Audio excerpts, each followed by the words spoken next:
Bonjour à tous, ravi de vous retrouver aujourd'hui dans cette vidéo qui va s'avérer être d'une grande aide si tu prépares le Taj Mahal. Alors comment va se dérouler cette vidéo? Dans un premier temps, on va s'exercer sur des questions officielles du Taj Mahal que l'on corrigera ensuite ensemble. Ensuite, à partir de ces questions, on va en profiter pour réviser en profondeur les notions soulevées. Donc ça, c'est intéressant parce qu'on va pas seulement s'exercer, mais on va également réviser. Comme ça, cette vidéo, elle te servira pas seulement à résoudre les quelques questions que je vais te projeter, mais également toutes les futures questions sur lesquelles tu vas tomber qui vont traiter ces notions sous-jacentes qu'on va voir aujourd'hui. Donc tout de suite, je vais t'afficher les questions à l'écran. Comme d'habitude, je compte sur toi pour maximiser les résultats. Lève-toi, va prendre une feuille, un crayon et écris juste la réponse que tu aurais mis. Prends une minute s'il faut pour mettre en pause cette vidéo et y répondre. Et ensuite, tu relances avec la correction. Et comme ça va te permettre, le fait de l'avoir fait de manière active et d'y avoir réfléchi, de mieux mémoriser la question et les règles qu'on va voir ensuite ensemble dans la correction. Allez, correction, c'est parti. Ici, pour répondre à cette question, il faut être à l'aise avec la notion de l'impératif présent. Alors, la règle avec l'impératif, elle est très simple. Il n'y a jamais de S pour les verbes du premier groupe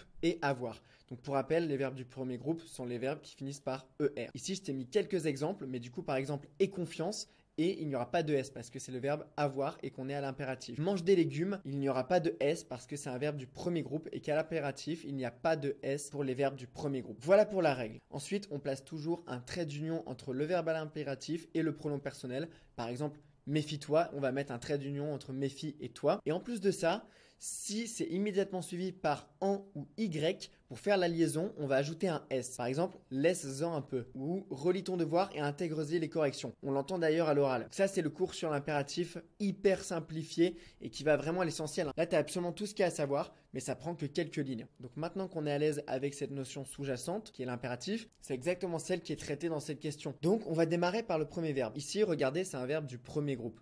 Et comme on vient de le voir juste avant, les verbes du premier groupe ne prennent jamais de S à l'impératif. De suite, on peut éliminer la proposition B où on a un S à regarde. Ensuite, deuxième verbe, intègre-y. Donc ici, comme on vient de voir, voilà, quand c'est suivi d'un pronom, on va mettre un trait d'union et on mettra un S si c'est immédiatement suivi d'un Y ou d'un AN. Donc ici, on peut éliminer pareil la réponse D parce qu'on aurait dû mettre un S à intègre-y. Enfin, il nous reste regarde-en d'autres qui ici, il est écrit de toutes les façons possibles, mais comme on l'a vu juste avant, quand le verbe est suivi de AN, on met un S et un trait d'union, donc regarde-en d'autres. Ici, la bonne réponse, c'était donc la proposition A. Autre question pour voir d'autres points hyper importants. Voilà, parmi les 5 propositions suivantes, une seule comporte une ou plusieurs fautes d'orthographe, d'usage et ou de grammaire.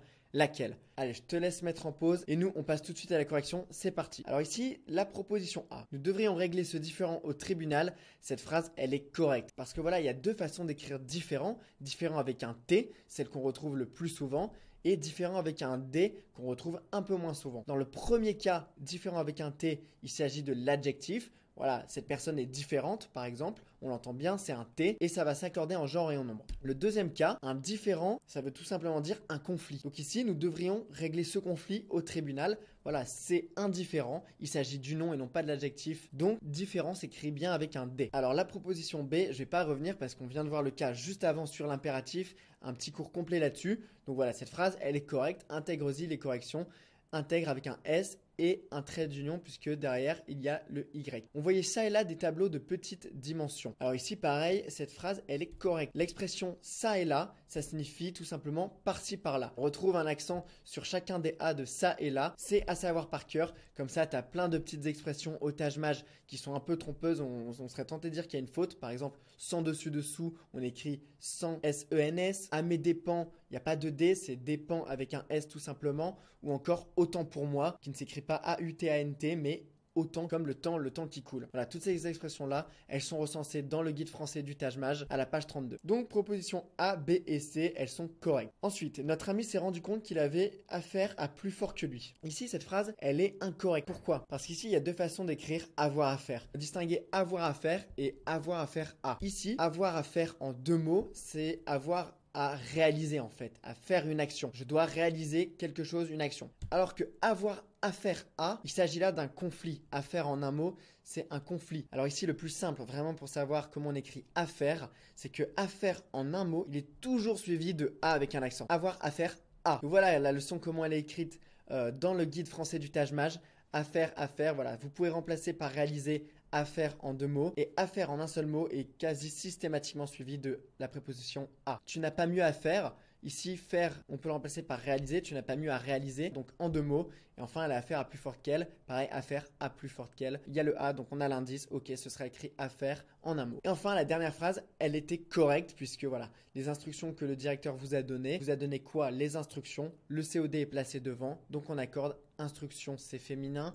Il y en a plusieurs, données et ES. Donc voilà pour cette question, la bonne réponse c'était la réponse D. Donc voilà, je te remets les règles qu'on a vues aujourd'hui. Prends un screenshot de ça et vraiment apprends-le. Donc voilà, aujourd'hui on a vu 2 règles, mais sache que toutes les règles qui sont à maîtriser au Taj Mahal sont recensées dans le guide français du Taj Mahal. C'est un guide de 52 pages qui a été vraiment pensé et réalisé pour le Taj Mahal. Tu vas y retrouver toutes les règles de vocabulaire, d'orthographe, d'expression, de grammaire, de conjugaison auxquelles le Taj Mahal fait appel. Voilà, le but de ce guide, c'est vraiment d'avoir les explications les plus simples possibles, d'avoir un guide super concis. Comme tu le vois, à chaque fois, tu as juste en rouge la règle, en noir l'explication, en vert un exemple. Comme ça, tu perds vraiment pas de temps, progresses très très vite. C'est vraiment super facile à comprendre et tu es capable de maîtriser un maximum de règles. Donc voilà, si tu es intéressé par ce guide pour progresser sur la partie français du Taj Mahal, sache que tu peux te le procurer en description.